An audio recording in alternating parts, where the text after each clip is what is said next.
You're listening to a podcast by the Center for Action and Contemplation. To learn more, visit cac.org. Greetings, I'm Jim Finley. And I'm Kirsten Oates. Welcome to Turning to the Mystics.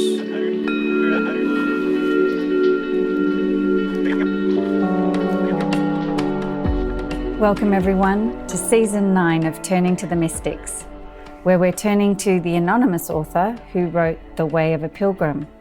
And I'm here with Jim, and we're going to dialogue about Jim's first session for this season.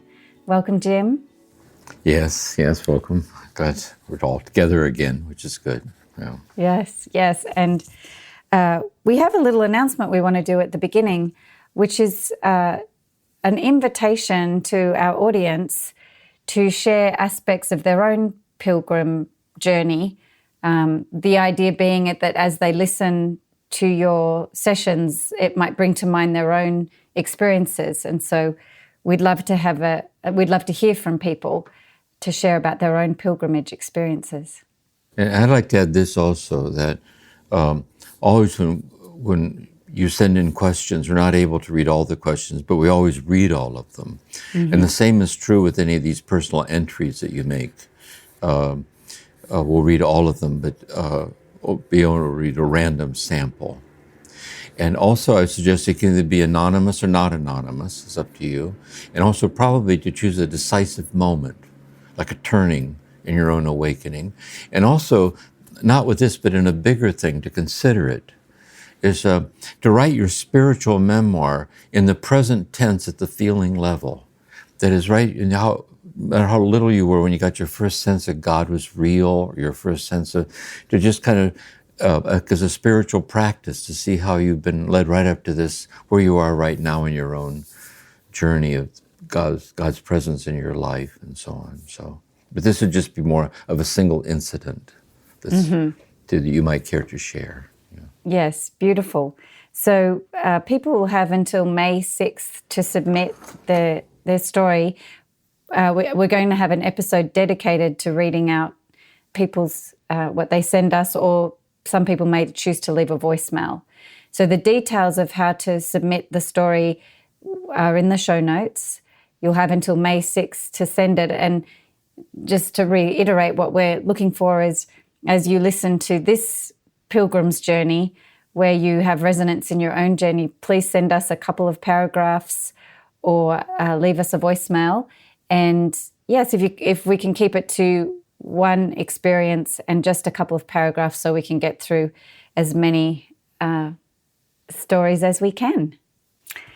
Right, well, with that, we'll get started talking about session 1, which I'm just loving this journey with the pilgrim, Jim. It's just spectacular. And I wanted to start by talking about some of the key themes. You give some kind of overarching ideas at the beginning of that session.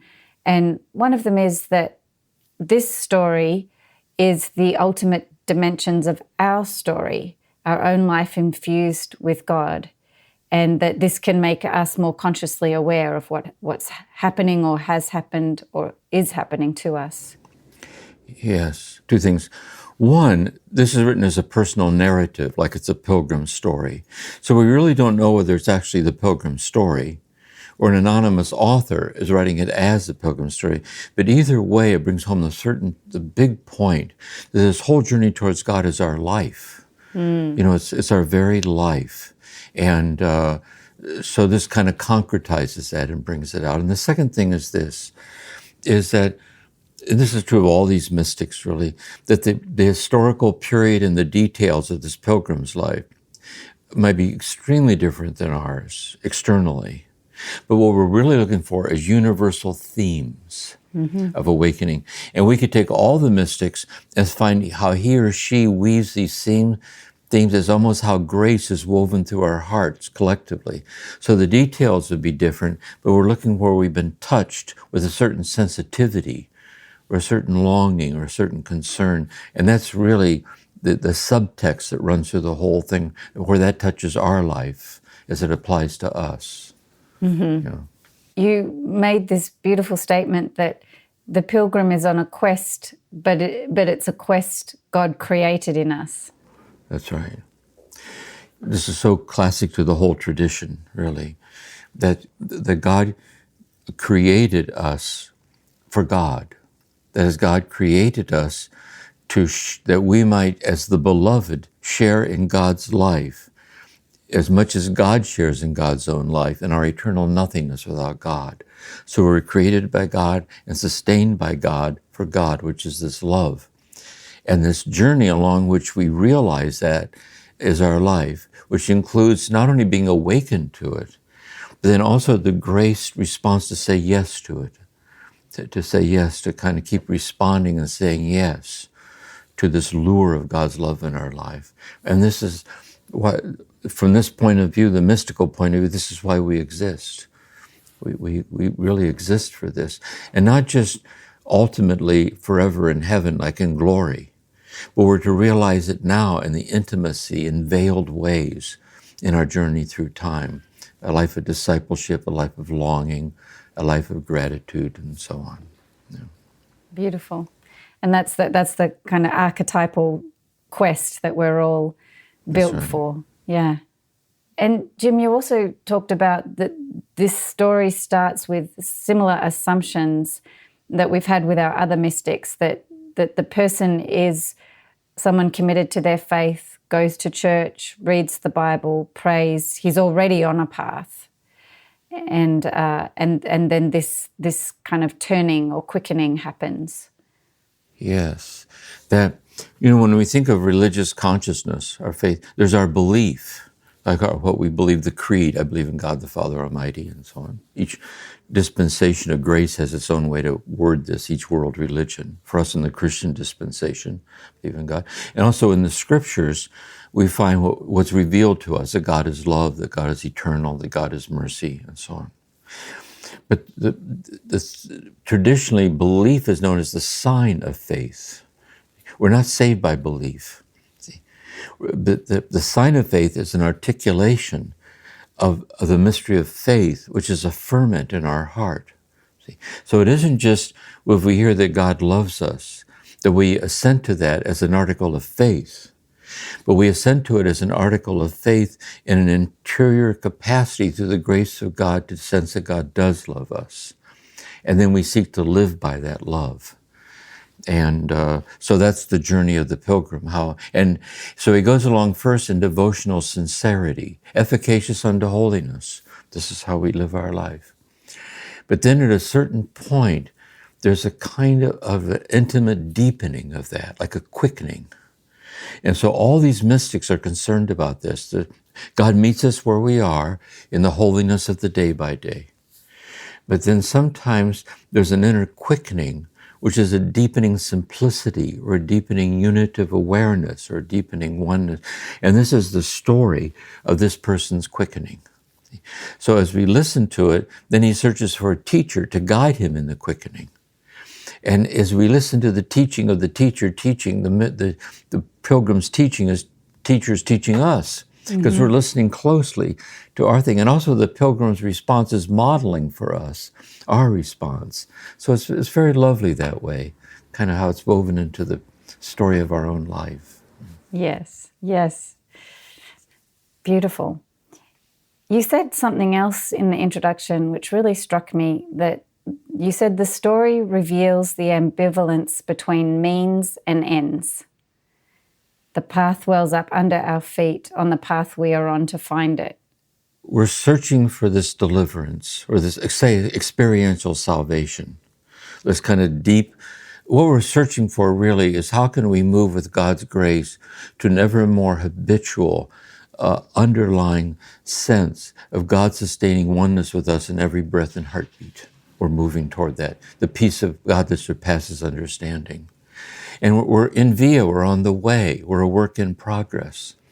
But as we're searching for this graced resting, which the pilgrim finds and the teacher guides, what we realize is that in the sincerity of our searching for this union, we discover the goal of this infinite union with infinite love welling up beneath our feet in the path of seeking it. So there's an ever greater ambivalence between the means of reaching it and how the end toward which you're moving is already giving itself to us in the sincerity of our seeking. Yeah, so that's a subtle but important point, really, I think. It's really subtle because at one level we're putting in all this effort, and you see the amount of effort this pilgrim puts in, but in the end, it's God who wells up under our feet in God's way. That's right. Or I'll put it another way too. Let's say each his or her own way listening to these reflections is touched by them or moved by them, and it heightens their own longing to go deeper in this path. But the point is the very fact that they're moved to listen to the talks and they long to listen bears witness that in the longing to listen is already welling up as God giving itself to them as the gift of their longing. So the longing itself is already reverberating with the presence of what we're longing for this way. Yeah. So in the end, the effort turns into recognition, but it's not on our terms when that turning takes place. That's exactly right. And I think another important point is from God's end, like the generosity, quote back to Eckhart, that the generosity of the infinite is infinite. So in a self-donating act, the infinity of God is giving itself away as the intimate immediacy of our life, and so on, as the whole world. That the whole world is God's body, and it's bodying forth the love that's uttering it into being. This is the divinity of the miracle of what it is to be this way. So that's the fullness of the generosity. The missing part is the consciousness of it. So already our body embodies the love of God and our nothingness without God. Merton says it beats in our very blood whether we want it to or not. But what we're trying to do is to be delivered from what hinders us in our consciousness in the depths of our heart from realizing that. And that's really where this is the focus of this, I think. Wonderful. So then you turn to the details of the book, start reading the first chapter, which is just beautiful. And so you talk about the pilgrim having this knapsack with the bread and the Bible, and that you talk about how we shouldn't base our life on our worldly possessions, that his possessions are very simple, but no matter what level our worldly possessions, the key is to be grateful, but not to base our whole life on them. Yes, in other words, again, I see this is the symbolic value of this. Literally, he has some dried bread in it on his back. Mm-hmm. And really the dried bread sustains his bodily existence through time. So we're saying, I have more than some dried bread in it on my back. I have a cupboard in the kitchen with a refrigerator and a freezer full of food. And I look around, I have all this soft furniture. But as long as I realize it's sustaining me in my bodily existence through time, I should be grateful for it. I should be respectful for it. I should be generous and being sensitive to those who have less and all of that. But he says, but in his breast pocket is his Bible, that is over his heart, and that is all. So this sustains me through time. We have to live our human life.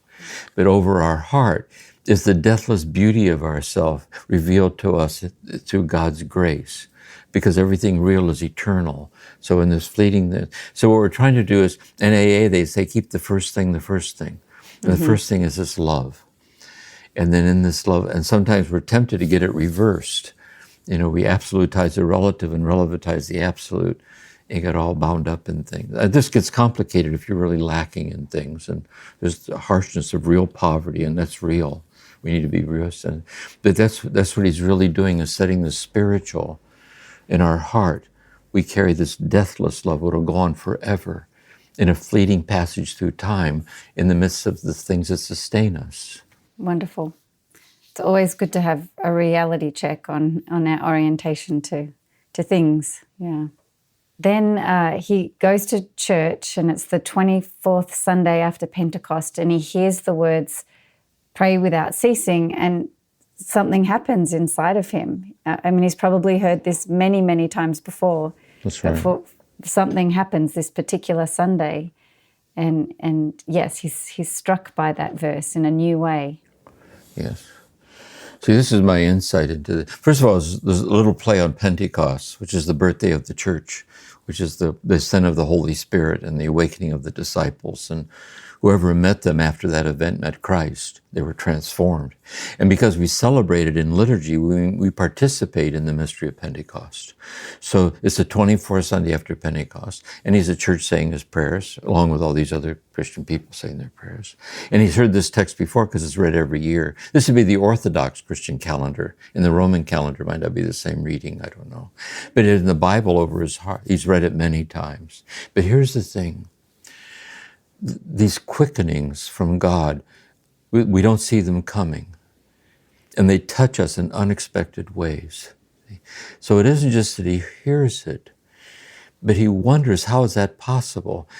But wondering why it's possible is itself the gift.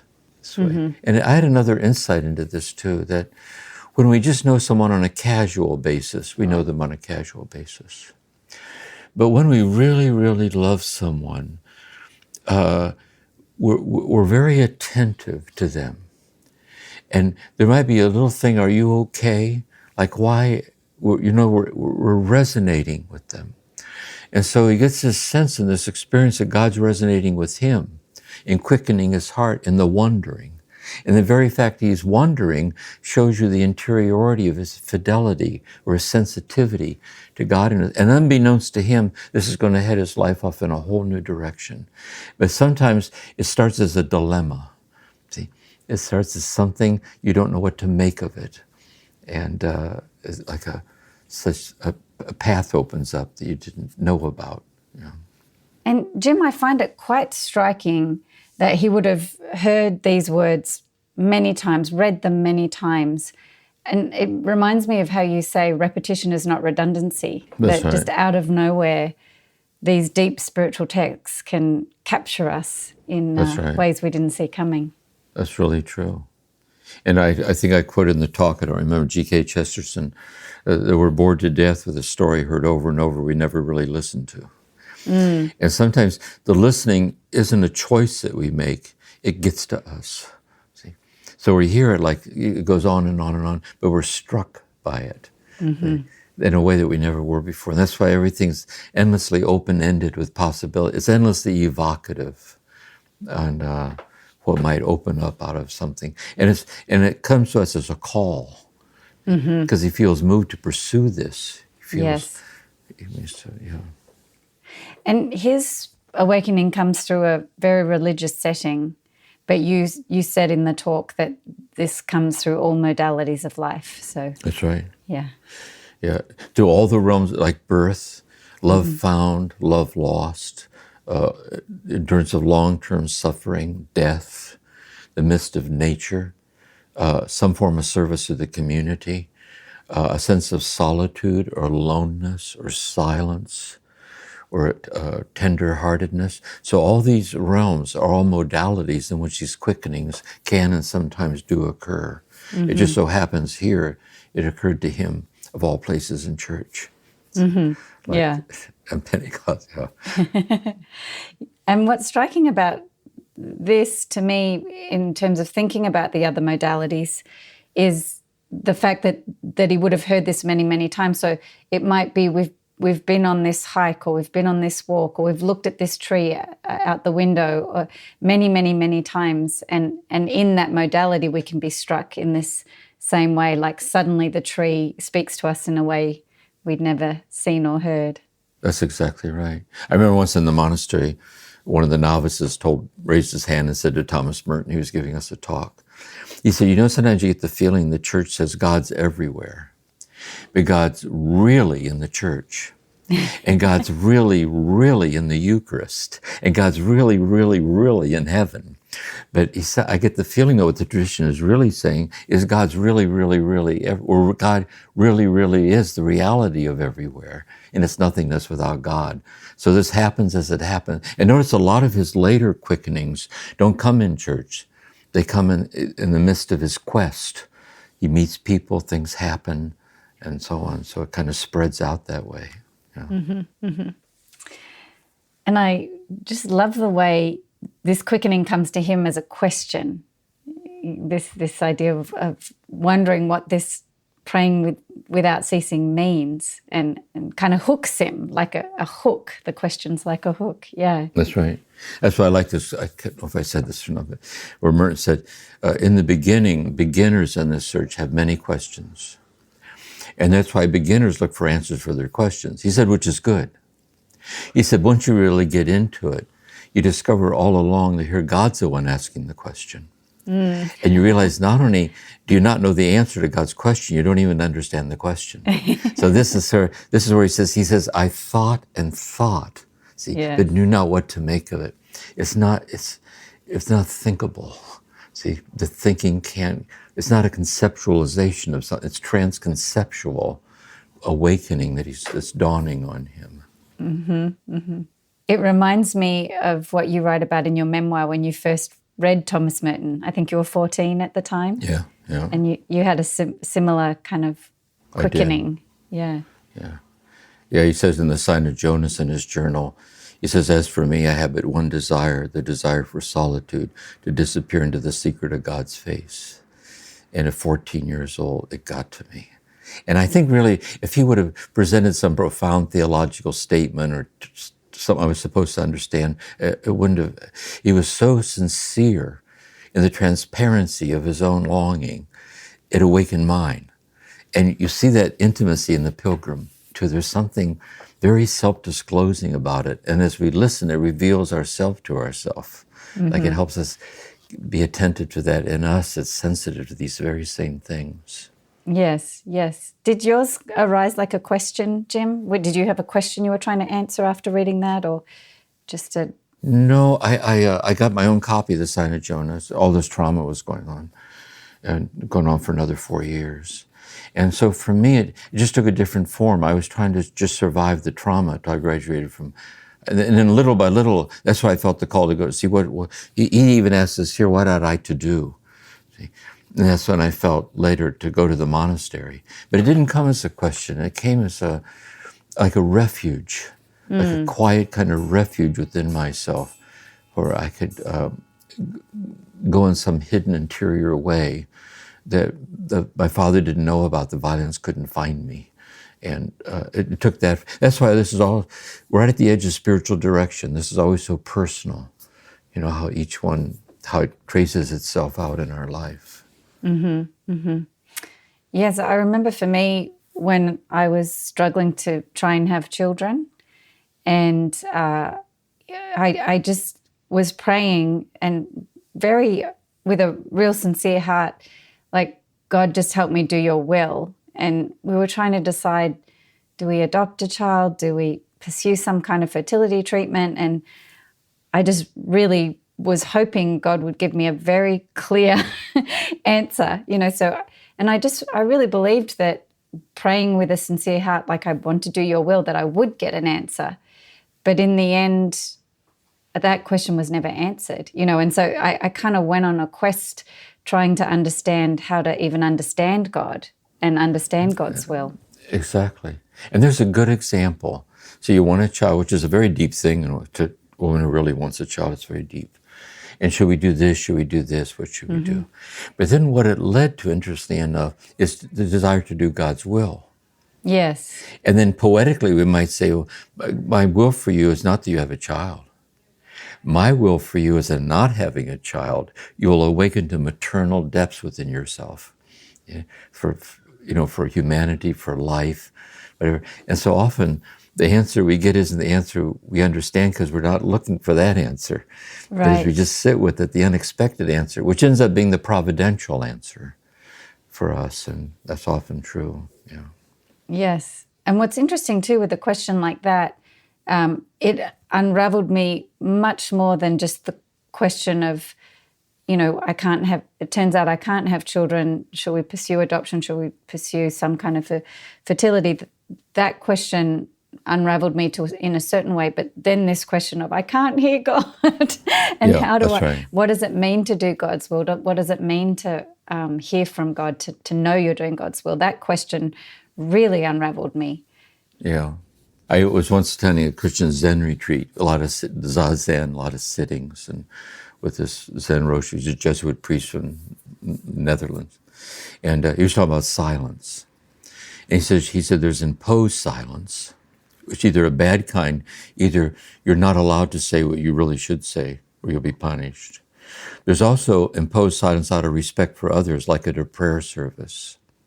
He said there's chosen silence, which can also be bad. You choose not to speak up for fear of what might happen to you. But likewise, there's a chosen silence. You're silent so that you might listen more deeply.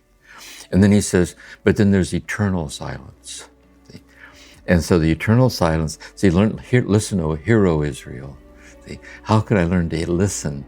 I used to think in the monastery, can I become so silent that I can listen to God speaking me and all things into being? And that radical shift, like an unexpected spaciousness, this is what happens to the pilgrim. And with you, like leading you to the living school, you were just led unforeseeably out of these things. Yeah. Yes, yes. Turning to the mystics will continue in a moment. Many of us feel increasing anger at injustice, violence, and indifference in our world today. Join us March 14th for What Do I Do with My Anger? An online gathering featuring Richard Rohr and Brian McLaren. Learn ways of transforming anger into loving action. Inspired by Father Richard's new book, The Tears of Things. Register today at cac.org/anger. That's cac.org/ANGER. What does it mean to embody salt and light? In 2025, Richard Rohr's daily meditations turn to Jesus' timeless metaphor for reflecting love into the world. Amid this season of uncertainty, join us in living with trust, being salt and light. For 18 years, the daily meditations have inspired thousands of readers like you. Subscribe today at cac.org/saltlight2025. That's cac.org/SALTLIGHT2025. You say about the pilgrim at this point, when he comes upon the question, he doesn't understand what's happening to him. He doesn't realize this kind of subtle touch. Yeah, yeah. And I think the same in my circumstance. It just feels like life. Exactly. There's a lovely book by Douglas Steere on Merton called Contemplative Prayer. And in that little introduction, Douglas Steere says, if God is who I think God is, and if I am who I think I am, then meeting God is safe enough. Because my idea of myself meets my... He said, but what if God isn't at all who I think God is? And in his piercing presence, whole layers of who I thought I was fall away. Who can risk it? But the other way of looking around, who can risk not risking it? Because otherwise you're living in this solipsistic bubble of your own inner world. And sometimes love breaks us open. Life breaks us open to let the light shine in. Yeah. Yes, yes. Following along with the story, I was also thinking, what does it mean to pray without ceasing? I'm kind of with the pilgrim. That's a radical statement. And if you do think about it literally, initially, it doesn't make sense as a statement. I'll say this too. This often happens a lot in trauma therapy too, very often. The question is the question. But here you realize you're like your assumptive horizon, you were taking something literally, where really it's an invitational metaphor. Then in his travels, one of the lessons he learns from one of the people is that the ceaseless prayer is really a ceaseless longing. Or put it another way, it's learning the prayer that embodies the ceaseless longing, that echoes God's ceaseless longing for you. See? And so little by little by little, he's led into the implications or the depths of what he's saying. Yeah. Mm-hmm. I'm curious about the aspect of this journey for the pilgrim, and then also in my own journey looking back. I'm curious about the way this kind of energy and commitment and eventually focus arises in us. Like, where does that come from?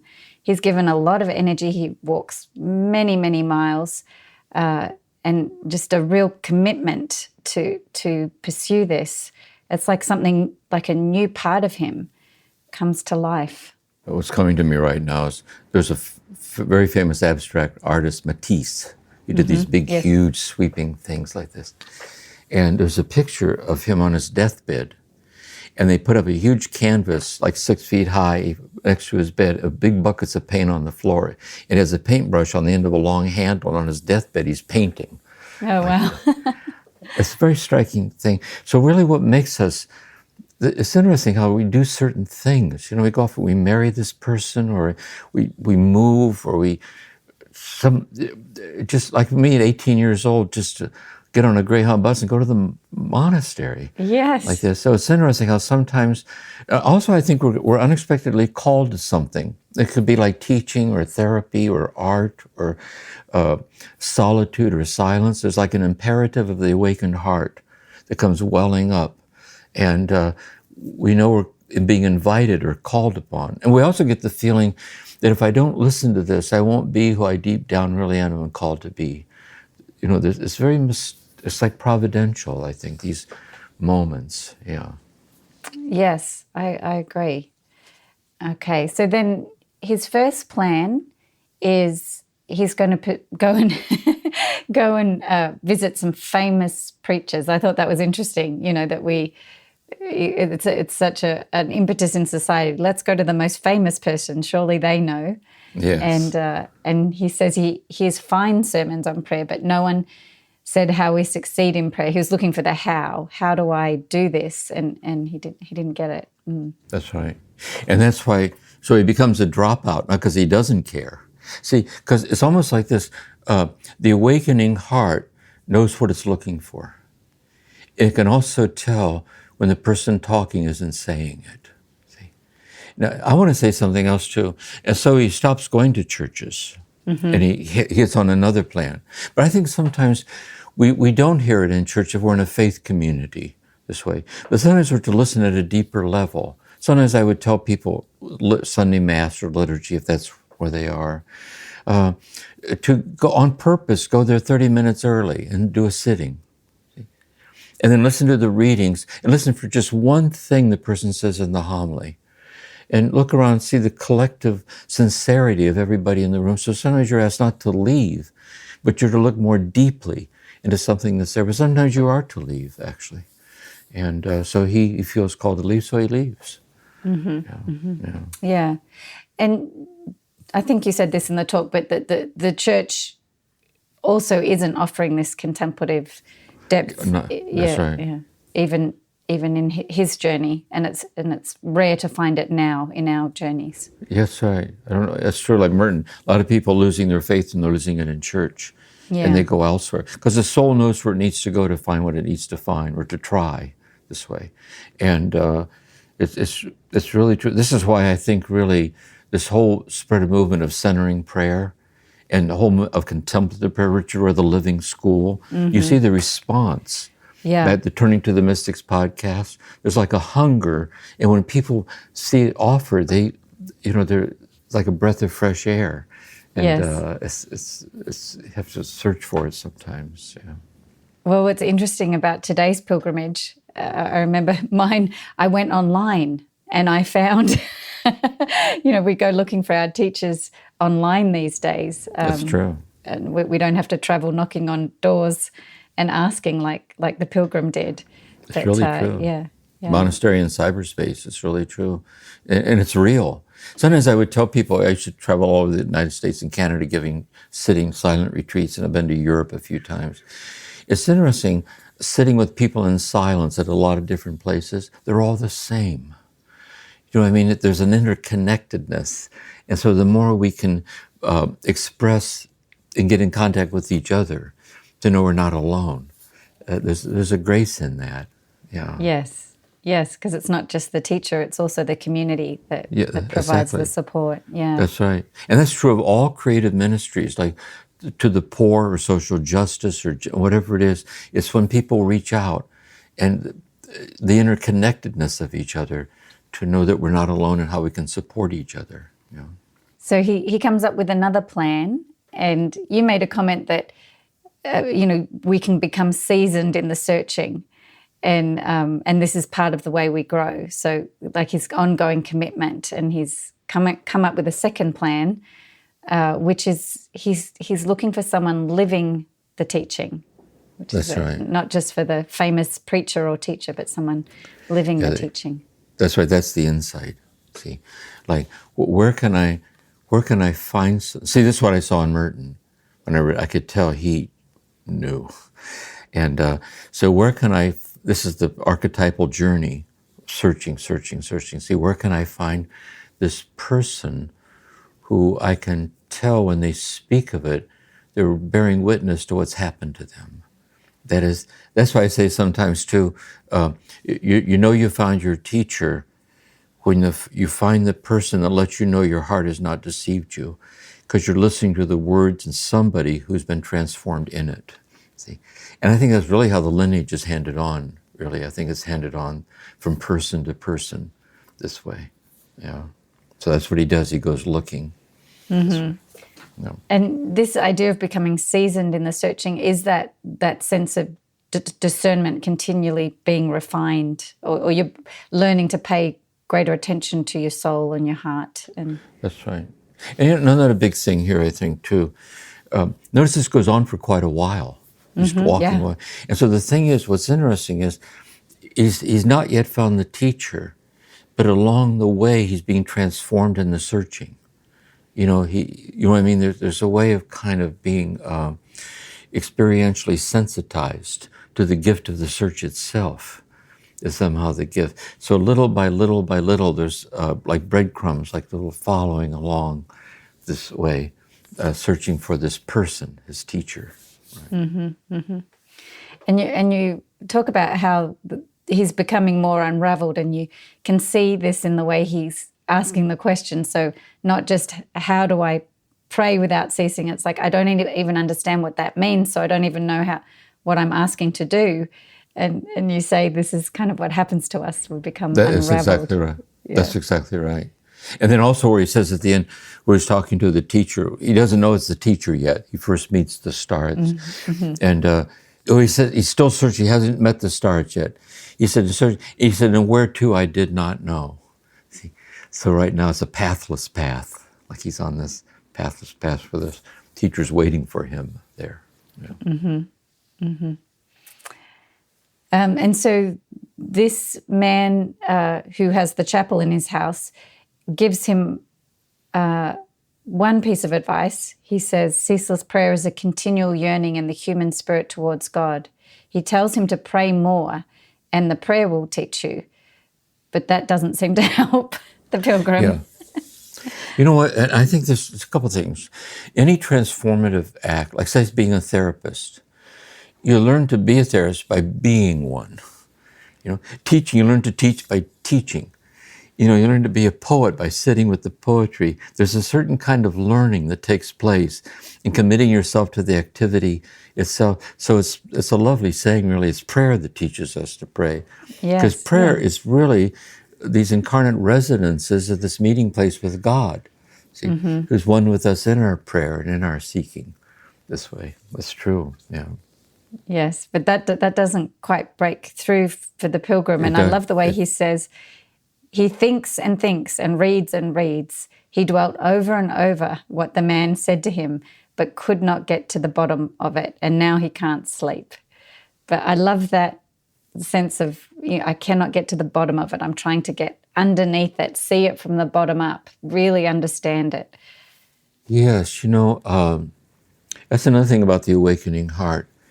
It's on this journey, and it can kind of tell, and there's no turning back at this point. When are you going to go back to? See? So you can't go back to what? You don't know how to go on this way. Yes. And in the depth of the longing, you can tell you've not yet got to the bottom of it.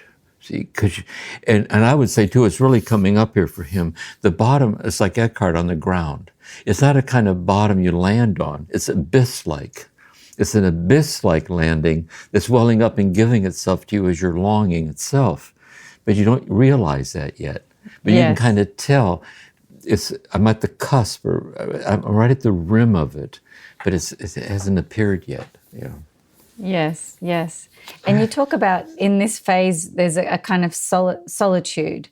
There's a solitude in not understanding what we're being drawn towards, and that just all we can do is trust it. Yes.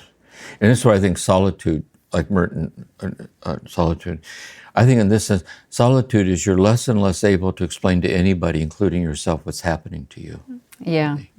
But if you sit with it, if you just sit with it, in that no longer able to explain anything, including yourself, already there's the dawning. It's like a deeper way to understand what it means to understand. It isn't an understanding by conceptualizing it. It's like Merton says, it's little by little realizing you're infinitely understood. See? And you're being led unexplainably along this path because God's the author of the question. Yes, yes. And we're being unraveled in it in all kinds of ways, really. Yes, yes. So then he finds the abbot, and his question's changed again this time, because now his question is, help me save my soul. This has become so deep for him. So he's kind of, it feels in a way like he's lost his faith a little bit, because he's maybe asking about, help me save my soul. Well, that's true in a way. Like a dark night of the soul. Mm-hmm. Yeah, we can become attached to the goal. In a way that's true, but there's another way of saying it too, this way, is that that I have come upon a longing that I don't understand, for a mystery I don't understand, but I do understand that my life without it will be forever incomplete. See? And that's where you become like a koan, or like a riddle to yourself. And I think he means it more in that sense, not that he's attached. And by the way, if you want to put it that way, he could have lived his whole life and never found it, and that would have been his answer. Mm-hmm. He would have died as a pilgrim of the absolute, seeking this way, and holding us for his integrity in the seeking. That happens to some people. Mm-hmm. Yeah. Well, I love that the abbot has an obvious answer to how to save your soul. He's follow the commandments, say your prayers, and you'll be saved. But he's just on a completely different page to the pilgrim. That's right. In giving that answer. It reminds me of my own situation, because, seemingly I was concerned about, whether to have a child or not.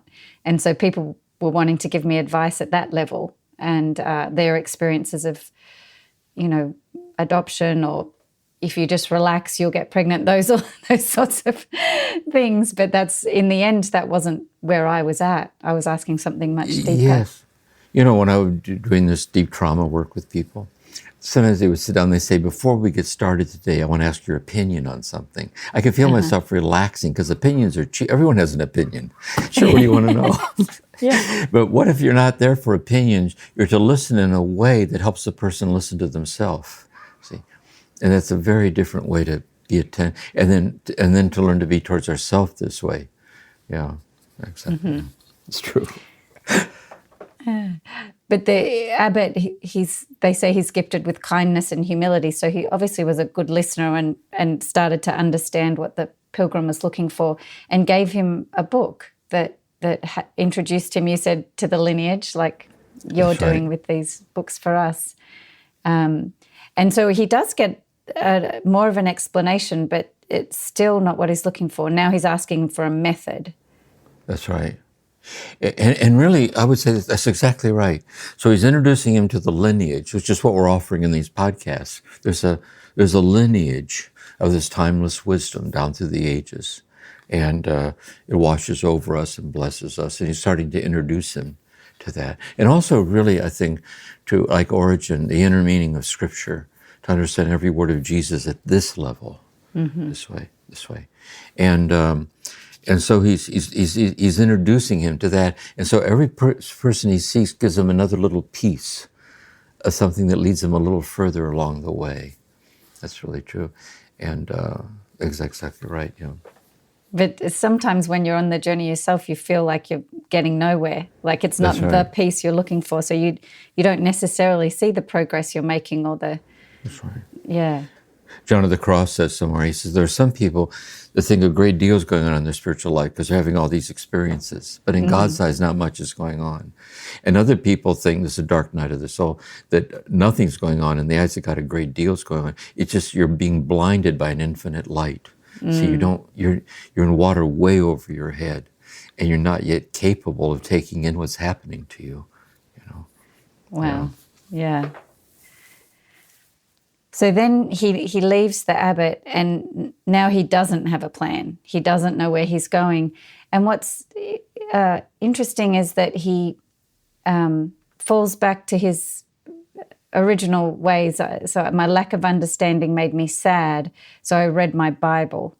And this reminds me of how with contemplative practice and Lectio that we keep coming back to the beginning of the practice over and over again. It is. And you know what else I think too is, this is where clinical depression is so different than, because there's another kind of sadness like melancholy. And melancholy is a kind of very gentle sadness. And it's a quiet sadness that has its own spaciousness about it. And you kind of learn to live there and to stay present there and to stay open. Because notice what's beautiful about it. He isn't trying to force his way through anymore. You know what I mean? He's just kind of sitting with this sad, but it's a great, I think it's like a graced sadness that is a precursor to what's about to happen. And you said that piece of the journey, he's being liberated from imagining that anything he would be capable of finding could be what he's looking for. That's right. But it's kind of finding him now. Yeah. See, the dilemma, I think another way to look at the paradox is John the Cross says the means must be proportionate to the end. The end is infinite, which is God. But all your resources on your own abilities are finite. And so all your abilities are disproportionate to the end.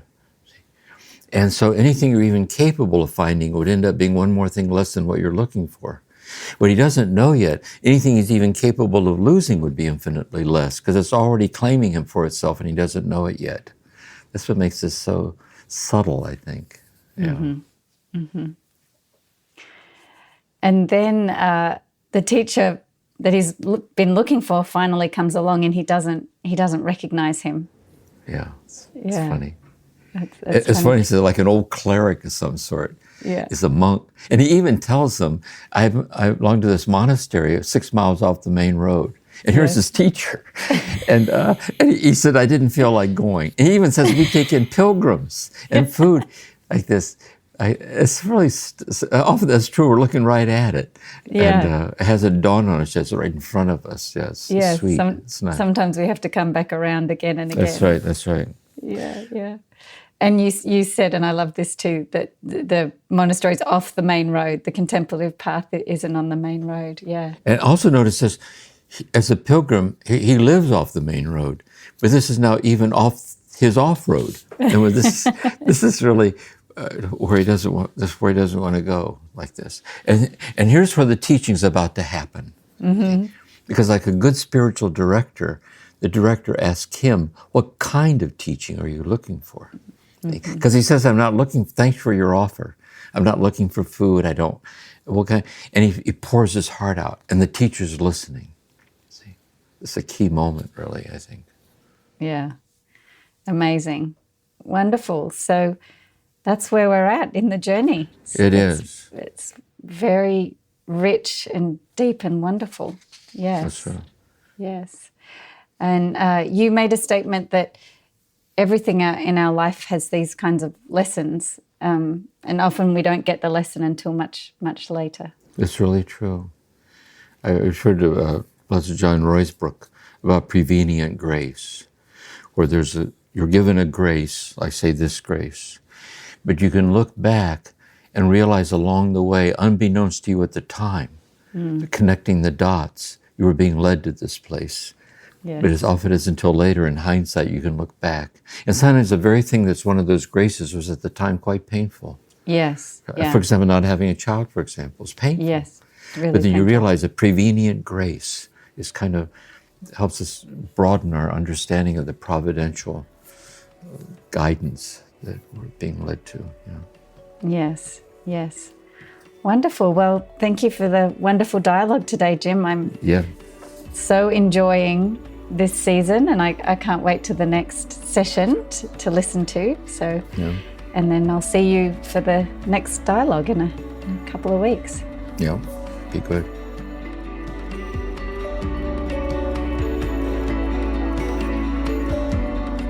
Thank you for listening to this episode of Turning to the Mystics, a podcast created by the Center for Action and Contemplation.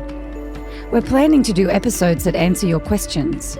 So if you have a question, please email us at podcasts@cac.org or send us a voicemail. All of this information can be found in the show notes. We'll see you again soon.